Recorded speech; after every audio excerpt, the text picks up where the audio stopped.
இப்போ நம்ம பார்க்குறது சீக்வன்ஸ் அண்ட் சீரீஸில் ப்ரீவியஸ் இயர் கொஸ்டின் பேப்பரில் 2026 கேட்ட questions very important one. It's a different one. Let alpha is equal to 3 + 4 + 8 + 9 + 13 + 14 up to 40 terms கொடுத்துருக்காங்க. If tan beta power of alpha by 1020 is a root of the equations, then x square plus x minus 2 is equal to 0, then beta belongs to 0 comma pi by 2, then sin squared beta plus 3 cos squared beta is equal to என்னன்னு கேட்டிருக்காங்க. So sin squared beta plus 3 cos squared beta ஓட value find out பண்ணணும்னா beta value நமக்கு வேணும். அந்த beta value எப்படி இருக்கணும்னு சொல்லிட்டாங்க, 0 to pi by 2 இன்டர்வல்குள்ளார இருக்குன்னு சொல்லிட்டாங்க. ஸோ இப்போ இந்த பீட்டா வேல்யூ ஃபைண்ட் அவுட் பண்ணால் நம்ம இந்த tan பீட்டாவில் அப்ளை பண்ணோம்னா power of alpha by 1020 apply பண்ணோம். அதுக்கு நமக்கு ஃபஸ்ட்டு ஆல்ஃபாவோட வேல்யூ வேணும். ஸோ ஆல்ஃபா வேல்யூ வேணும் அப்படின்னா ஆல்ஃபாவுக்கு ஒரு சீக்வன்ஸ் கொடுத்துருக்காங்க. 3 + 4 + 8 + 9 + 13 அப் டு 40 டேர்ம்ஸ் இதே சீக்வன்ஸில் கொடுத்துட்டு ஆல்ஃபான்ற சீக்வன்ஸ் கொடுத்துட்டாங்க. இப்போ நம்ம சொல்யூஷன் பார்க்க போகிறோம். ஸோ இப்போ இதில் ஆல்ஃபாவை நம்ம சிம்பிளிஃபை பண்ணுறோம். ஆல்ஃபா இஸ் ஈக்குவல் டு என்னென்னா 3 + 4 + 8 + 9 + 13 + 14 அப் அண்ட் ஸோ ஆன்.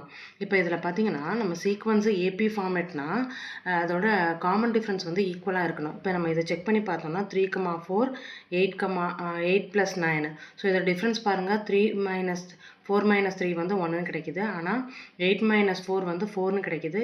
9 - 8 வந்து 1, 13 - ஸோ இதோட காமன் டிஃப்ரென்ஸ் வந்து ஈக்குவலாக இல்லை. அதுக்காக நம்ம ஒரு சின்ன சேஞ்சஸ் பண்ண போகிறோம். இதுக்கு ப்ராக்கெட் அப்ளை பண்ணுறோம். ஸோ ரெண்டு டேர்மாக நம்ம கன்க்ளூட் பண்ணிக்கிறோம். ஸோ இப்போ இது 3 + 4. ஸோ 3 + 4 நமக்கு என்ன கிடைக்கும், 7 கிடைக்கும். ப்ளஸ் 8 + 9 17 கிடைக்கும். ப்ளஸ் 13 + 14 எவ்வளோ கிடைக்கும்னா 27 கிடைக்கும். And so on. இதே மாதிரி ஒரு சீக்வன்ஸ் கிடைக்கும். ஸோ இப்போ இதில் பார்த்தீங்கன்னா ஸோ இதில் வந்து 7 + 13 + 27 அண்ட் ஸோ ஆன் கிடைக்குது.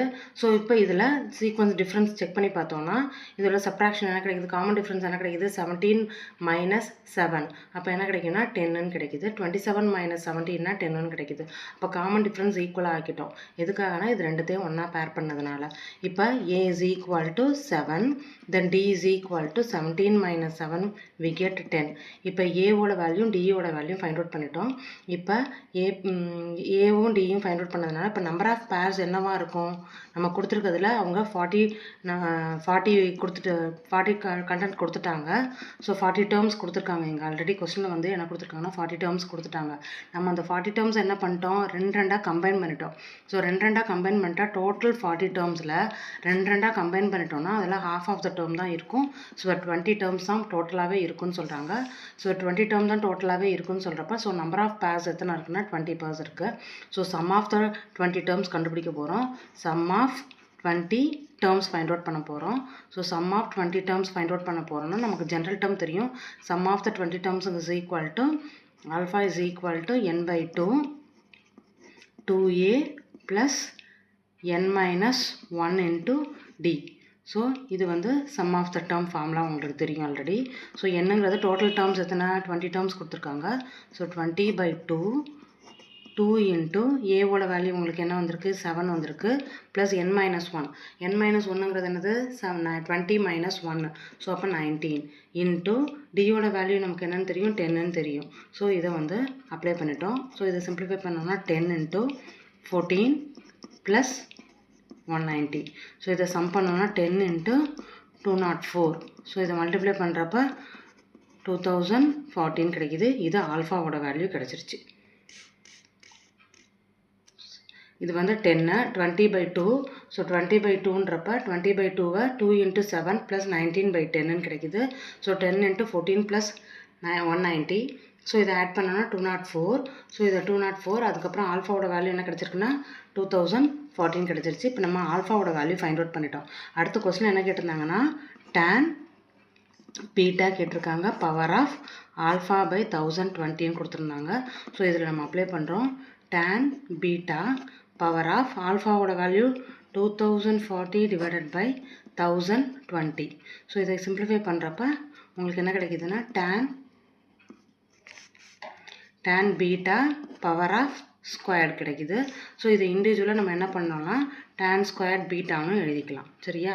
ஸோ இப்போ இது வந்து இந்த டேர்மை சிம்பிளிஃபை பண்ணுறப்போ நமக்கு tan ஸ்கொயர் பீட்டான்னு கிடச்சிருச்சு. அடுத்து let us consider x is equal to tan square beta. x is equal to tan square பீட்டான்னு எழுதிக்கிறோம். நமக்கு கொஸ்டினில் என்ன கொடுத்துருக்காங்கன்னா x squared plus x minus 2 equal to 0ங்கிற ஒரு ஃபேக்டரைசேஷன் கண்டென்ட் கொடுத்துருக்காங்க. ஸோ இதுக்கு square root of that one. So அப்போ என்ன ஆன்சர் சிம்பிளிஃபை பண்ணோன்னா இதை x plus 2 into x minus 1 is equal to 0. அப்போ எக்ஸோட வேல்யூ என்ன கிடைக்குது? X is equal to minus 2, 1. So இதில் வந்து என்னென்னா beta is always tan square beta greater than or equal to 0. So அப்போ பீட்டாவோட வேல்யூ என்னவாக இருக்கும்னா +1 மட்டும்தான் இருக்கும். அப்போ tan square beta is equal to 1. So implies tan beta is also 1. Tan beta ஸோட value என்ன கண்டுபிடிச்சிருக்கோன்னா x is equal to -2ம் 1 find out பண்ணி வச்சுருக்கோம். ஸோ இதில் வந்து tan beta இது நெகட்டிவ் வேல்யூன்றதுனால நெகட்டிவ் வேல்யூ சூஸ் பண்ணாமல் tan ஸ்கொயர் பீட்டா வந்து tan பீட்டாவோட value 1 தான் எடுத்துப்போம். So tan beta is equal to 1ன்னு எடுத்துட்டோன்னா அப்போ tan 45 is equal to tan beta is equal to tan 45. So இந்த இடத்துல என்ன பண்ணால் 45 is equal to 1ன்னு இருக்கும். எப்போ 1ஆ இருக்குன்னா beta is equal to 45. So 45ஓட வேல்யூ π/4. ஸோ அப்போ 45ங்கிறது எதுக்கு ஈக்குவல்னா π/4க்கு ஈக்குவல். ஸோ அப்போ tan 45. ஸோ tan 45 இங்கே என்ன கொஸ்டின் கொடுத்துருக்காங்கன்னா sin square beta plus 3 cos square beta equal to இப்போ என்ன பண்ணுறோன்னா sin ஸ்கொயர் பீட்டாவோட வேல்யூ என்னது? பீட்டாங்கிறது வந்து π/4. இது வந்து எதுக்கு ஈக்குவல்னா பீட்டா இஸ் ஈக்குவல் டு 45. அந்த 45 எப்படி எழுதுறோன்னா π/4ன்னு எழுதுவோம். இப்போ sin ஸ்கொயர் 45 அதில் or π/4 any one term plus 3 cos square π/4ன்னு எழுதுவோம். ஸோ இதில் வந்து 3 sin ஸ்கொயர்ட் ஆஃப் π/4. π/4ஓட வேல்யூ என்னென்னா sin square π/4. So sin square π/4 value 1/√2 the whole square plus 3 into cos square π/4. So 3 cos square π/4ஓட வேல்யூ என்னென்னா 1/√2 the whole square. ஓகேவா? இப்போ இதில் வந்து 1/√2 ஸ்கொயர் பண்ணோன்னா என்ன கிடைக்கும்? 1/2 கிடைக்கும். ப்ளஸ் 3 into 1/√2 ஸ்கொயர் பண்ணால் அகைன் 1/2 கிடைக்கும். So equal to 1/2 plus 3/2. So totally we get 4/2. இதை சிம்பிளிஃபை பண்ணோன்னா we get the answer is 2. அப்போ 3 sin square beta plus 3 cos square பீட்டாவோட வேல்யூ நமக்கு கிடைக்கிறது வந்து ஆன்சர் என்னன்னா 2. தேங்க்யூ.